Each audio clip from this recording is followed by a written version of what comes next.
নায়ক সালমান শাহকে ডাক্তাররা মৃত ঘোষণা করার পর তড়িঘড়ি করে শুরু হয় পোস্টমর্টেম, অথচ তখনও জীবিত ছিলেন নায়ক। মূলত চেতনা নাশকের ইনজেকশন দেওয়ায় সালমান শাহ অজ্ঞান হয়েছিলেন। লাখ লাখ টাকা ঘুষ নিয়ে প্রাণ থাকা অবস্থাতেই সালমানের ময়নাতদন্তের নির্দেশ দেয় ডাক্তাররা। সে সময় ময়নাতদন্তকারী ডোম ছিলেন রমেশ।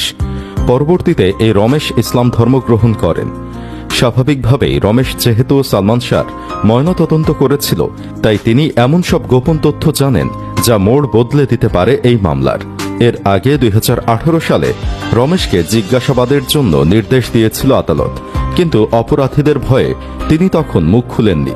তবে এবার তিনি অবাক করা কিছু তথ্য দিয়েছেন। কি সেই তথ্য? এছাড়াও কেন তিনি সালমানের জীবিত দেহ কাটার পর ইসলাম ধর্ম গ্রহণ করেছিলেন? চলুন বিস্তারিত জেনে নেওয়া যাক। ঢালিউডের জনপ্রিয় নায়কদের মধ্যে এখনও তাকে সহজে আলাদা করা যায়, যার অভিনয় ও স্টাইলে এখনও মুগ্ধ বর্তমান প্রজন্মের দর্শকেরা। ক্যারিয়ারের সময়সীমা মাত্র 4 বছর, আর তাতেই হয়েছিলেন খ্যাতিমান। বলছি ঢাকাই সিনেমার ক্ষণজন্মা নক্ষত্র সালমান শাহের কথা।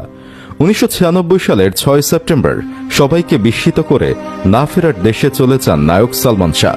সালমান শাহের মৃত্যুকে দীর্ঘদিন ধরে অপমৃত্যু বললেও গত সোমবার 29 বছর পরে হত্যা মামলা করার নির্দেশ দিয়েছেন আদালত। সেই মামলায় 11 জন আসামি রয়েছে। তাদের মধ্যে আছেন সালমান শাহর স্ত্রী সামিরা, সামিরার পরকীয়া প্রেমিক খলনায়ক ডন, আরও আছেন সামিরার মা লুসি ও লুসির পরকীয়া প্রেমিক পরিচালক আজিজ মোহাম্মদ। আদালতে তাদের দেশ ত্যাগে নিষেধাজ্ঞা জারি করা হয়েছে। দীর্ঘ এই সময় ধরে ছেলেকে শেষ করার বিচার চাওয়া সালমান শাহর মা নীলা চৌধুরী যেন এবার একটু স্বস্তির নিঃশ্বাস ফেললেন। ন্যায় বিচার পেতে যাচ্ছেন তিনি। মৃত্যুর এত বছর পরও দর্শক হৃদয়ে আজও বেঁচে আছেন ঢালিউডের হার্টথ্রোব নায়ক সালমান শাহ। সালমান শাহর মৃত্যুর প্রায় 29 বছর কেটে গেছে। এতদিন পরও ডোম রমেশের চোখ বন্ধ করলে ভেসে ওঠে ঢাকা মেডিকেল কলেজ হাসপাতালের নিস্তব্ধ ঘরে শুয়ে থাকা নায়ক সালমান শাহর মরদেহ। কেউ বিশ্বাসই করতে পারছে না তাদের প্রিয় নায়ক আর নেই। হাসপাতাল মর্গের সেই সময়ের তরুণ ডোম রমেশও বিশ্বাস করতে পারছিলেন না তারও প্রিয় নায়ক সালমান শাহ মারা গেছেন। তিনি বিশ্বাস করতে পারছিলেন না প্রিয় নায়কের দেহটা আবার তাকেই ময়নাতদন্ত করতে হবে। 29 বছর আগে সালমান শাহকে আনা হয় ঢামেকের মর্গে। ময়নাতদন্তের সময় ডোম ছিলেন ঢামেক হাসপাতালের সরকারি কর্মচারী রমেশ চন্দ্র। পরে তিনি ইসলাম ধর্ম গ্রহণ করেন। নাম রাখা হয় সেকেন্দার। সম্প্রতি এই রমেশ সেকেন্দার দেশের একটি গণমাধ্যমকে বলেন, শুনেছি প্রয়াত চিত্রনায়ক সালমান শাহর মৃত্যুর বিষয়ে আবারও লেখালেখি হচ্ছে। আমরা তো অত কিছু বুঝি না, তবে শুনেছি এবার পরিবার মামলার অনুমতি পেয়েছে। তিনি বলেন, চিত্রনায়ক সালমান শাহর ভক্ত ছিল এদেশের লাখ লাখ মানুষ, এতে কোনো সন্দেহ নেই। এদের মতো সে সময় আমিও ছিলাম একজন। হঠাৎ শুনতে পেলাম সালমান শাহ মারা গেছেন। তাকে আনা হচ্ছে মর্গে। হয়তো সেদিন বন্ধের দিন ছিল, মানে সরকারি ছুটি শুক্রবার। নিয়ম অনুযায়ী পুলিশ সালমান শাহকে নিয়ে এলো মর্গে। সে সময় মর্গে হাজার হাজার মানুষের ভিড়। এদের মধ্যে ছিলেন চলচ্চিত্রের তখনকার নামিদামি নায়ক নায়িকা সহ শোবিজ জগতের প্রায় সব মানুষজন। মর্গের সামনে হাজার হাজার মানুষ, সবাই অঝরে কাঁদছে তাদের প্রিয় নায়ক সালমান শাহের জন্য। কেউ যেন তখনকার তুখোড় জনপ্রিয় সালমান শাহর মৃত্যুর বিষয়টি মেনে নিতে পারছে না। তিনি আরও বলেন, তখন ঢাকা মেডিকেল কলেজ মর্গ এত আধুনিক ছিল না। পুরাতন মর্গে সালমান শাহকে নেওয়া হলো। চিকিৎসকের নির্দেশে ময়নাতদন্ত সম্পন্ন করি আমি। আমার প্রিয় নায়কের বুকে আমি নিজেই ছুরি চালাই, এটা আমিও মানতে পারিনি। ফরেনসিক চিকিৎসকের নির্দেশে ময়নাতদন্তের সময় সবকিছুই করতে হয়। তখন সালমান শাহ জীবিত ছিল, এটা রমেশ টের পেয়েছে কিনা এ বিষয়ে সে পাবলিকলি মুখ খুলতে রাজি হয়নি। রমেশ জানিয়েছেন এ বিষয়ে তিনি আদালতে কথা বলবেন।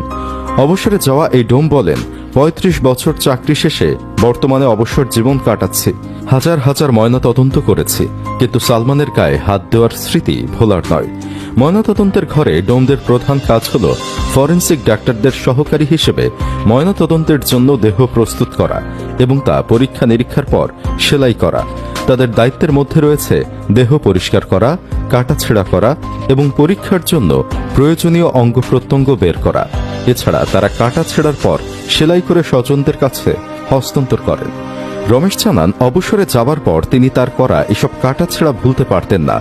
সবসময় তাকে তাড়া করত এসব স্মৃতি। এজন্য তিনি ইসলাম ধর্ম গ্রহণ করে নামাজ কালামের মাধ্যমে এসব ভুলার চেষ্টা করছেন। 2018 সালেও চিত্রনায়ক সালমান শাহর মৃত্যু রহস্য উদ্ঘাটনে আদালত পুলিশকে জিজ্ঞাসাবাদের অনুমতি দেয়। এই খবর শুনে হতবাক হন সালমানের ময়নাতদন্ত কার্যক্রমে অংশগ্রহণকারী তৎকালীন মর্চুয়ারি অ্যাসিস্ট্যান্ট ডোম রমেশ চন্দ্র। তখন তাকে এ বিষয়টি জানালে তিনি হতবাক হয়ে বলেন, কি, আমাকে জিজ্ঞাসাবাদ করা হবে? আমি কি বলবো? বলবে ময়নাতদন্তকারী ডাক্তার। তিনি সে সময় নিজের নিরাপত্তার কথা চিন্তা করে তিনি আরো বলেন, এত বছর আগের ঘটনা, এখন তো কিছুই মনে নাই। জিজ্ঞাসাবাদ করলে এ কথা বলা ছাড়া কি বা বলতে পারবো। 1996 সালের 6 সেপ্টেম্বর সালমান শাহ যখন মারা যান তখন সিকান্দার আলী একেবারেই তরুণ। এ প্রতিবেদকের সঙ্গে আলাপকালে সিকান্দার আলী বলেন, যতদূর মনে পড়ে তৎকালীন ফরেন্সিক মেডিসিন বিভাগের ডাক্তার তেজেন দাস ও ডাক্তার বারি নামে দুজন চিকিৎসক সালমান শাহর ময়নাতদন্ত করেছিলেন। ওই সময় তিনিও ময়নাতদন্ত কাজে চিকিৎসকদের সহায়তা করেছিলেন। তবে 22 বছর আগে করা সেই ময়নাতদন্ত সম্পর্কে এখন আর তেমন কিছুই মনে নেই তার। সিকান্দার আলী জানান, তেজেন দাস ও বারি নামের এই দুই ফরেন্সিক মেডিসিনের চিকিৎসক বহু বছর আগেই চাকরি থেকে অবসর নিয়েছেন বলে জানেন। তারা এখন কোথায় আছেন জানেন না। অনেকের দাবি এই দুই ডাক্তারকে রিমান্ডে নিলে অনেক তথ্য বেরিয়ে আসবে। 1996 সালের 6 সেপ্টেম্বর সকালে রাজধানীর নিউ স্কাউটন গার্ডেন এলাকার ভাড়া বাসায় পাওয়া যায় অভিনেতা চৌধুরী মোহাম্মদ শাহরিয়ার ইমন ওরফে সালমানের মরদেহ। বাংলা সিনেমায় তার জনপ্রিয়তা ও খ্যাতি তখন আকাশচুম্বী। সে সময় এ বিষয়ে মামলা দায়ের করেন তার বাবা প্রয়াত কমর উদ্দিন আহমদ চৌধুরী। এরপর 1997 সালের 24 জুলাই ছেলেকে শেষ করা হয়েছে অভিযোগ এনে মামলাটিকে হত্যা মামলায় রূপান্তরিত করার আবেদন জানান তিনি। ওই সময় অপমৃত্যুর মামলার সঙ্গে ইচ্ছাকৃত শেষ করার অভিযোগের বিষয়টি একসঙ্গে তদন্ত করতে থানা পুলিশের পরিবর্তে সিআইডিকে নির্দেশ দেন আদালত।